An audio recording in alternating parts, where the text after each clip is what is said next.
ఇక్కడికి తీసుకొచ్చాను. మా అమ్మ లేకపోతే తను ఎంత గొప్పగా నన్ను పెంచి ఉండకపోతే నేను ఈ రోజు ఈ స్థాయికి ఎదగడమే కాకుండా నిరాశ్రయులైన ఎంతో మంది తల్లులకి నీడనిచ్చే స్థాయికి ఎదుగుతాను చెప్పండి. తల్లులకి నీడనిచ్చే స్థాయికి ఎదుగుతాను చెప్పండి అనగానే రామ అంటుంది, చూసారా అత్తయ్య గారు, సీత గారు మీపై ఎంత నమ్మకం పెంచుకున్నారో తెలియదంటది. అందుకే కదమ్మా సీత నా కడుపున ఎందుకు పుట్టలేదా అని బాధపడుతున్నాను మేడం, ప్రేమగా. అందుకే కదమ్మా సీత నా కడుపున ఎందుకు పుట్టలేదా అని బాధపడుతున్నాను. ఇది ఎలా వస్తుంది తెలుసా? అందుకే కదమ్మా సీత నా కడుపున అరిగి కాదు మేడం. ఇప్పుడు అదే వస్తే 1 more అవుతాయిగా. మీకే చూసే వాళ్ళకి ఈ రియాక్షన్ ఇది కాదు కదరా అంటారు చూసేవాళ్ళు.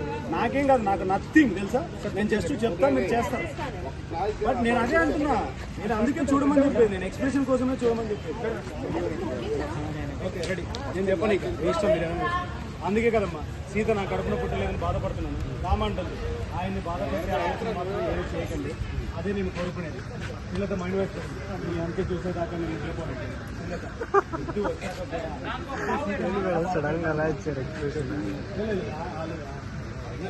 సంతోషంగా ఉండడమే నాకు కావాలి అనగానే రామ మైండ్ వేసి పడింది. అత్తయ్య చూస్తుంటే తప్పు చేసేదానిలా కనపడట్లేదు. ఎందుకు అలా అత్తయ్య గారి గురించి చెడుగా చెప్పింది? ఈ షూటింగ్ వల్ల ఒక అమ్మ ఒక కొడుకుకి దొరికింది. ఇది అనాథాశ్రమంలో షూటింగ్ చేస్తున్నాము. దానివల్ల అక్కడున్న అమ్మలలో ఒక అమ్మ ఒక కొడుకు దొరికింది సీరియల్ చూడడం వల్ల. చాలా హ్యాపీ అనిపించింది ఈ షూటింగ్ చేసిన తర్వాత. మాకు ఈ విషయం తెలిసిన తర్వాత అప్పుడప్పుడు కుదిరితే ఎవరైనా షూటింగ్లు ఉన్నప్పుడు అలా అనాథాశ్రమంలో పెట్టినప్పుడు వాళ్ళని చూపిస్తూ ఉంటే అమ్మలకి కొడుకులు దొరుకుతారనే ఉద్దేశంతో చెప్తున్నాను. Thank you so much. చాలా హ్యాపీగా ఉంది. అవునమ్మా, ఆయన ఏం చేద్దాం, తను ఎలా స్పృహలో లేడని చెప్పావు కదా, గట్టిగా తాళ్లతో బంధించాను అన్నావు కదా, మరి ఎక్కడికి పోతాడు?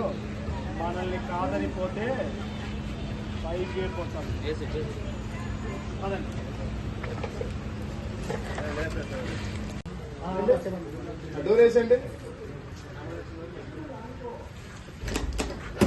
వెయిటింగ్ చేస్తున్నారు, ఇక్కడే వెయిటింగ్ చేస్తున్నారు. ఫేస్ టు ఫేస్ చూసుకోండి అంతే.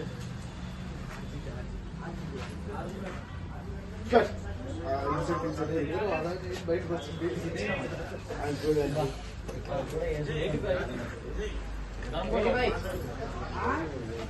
85.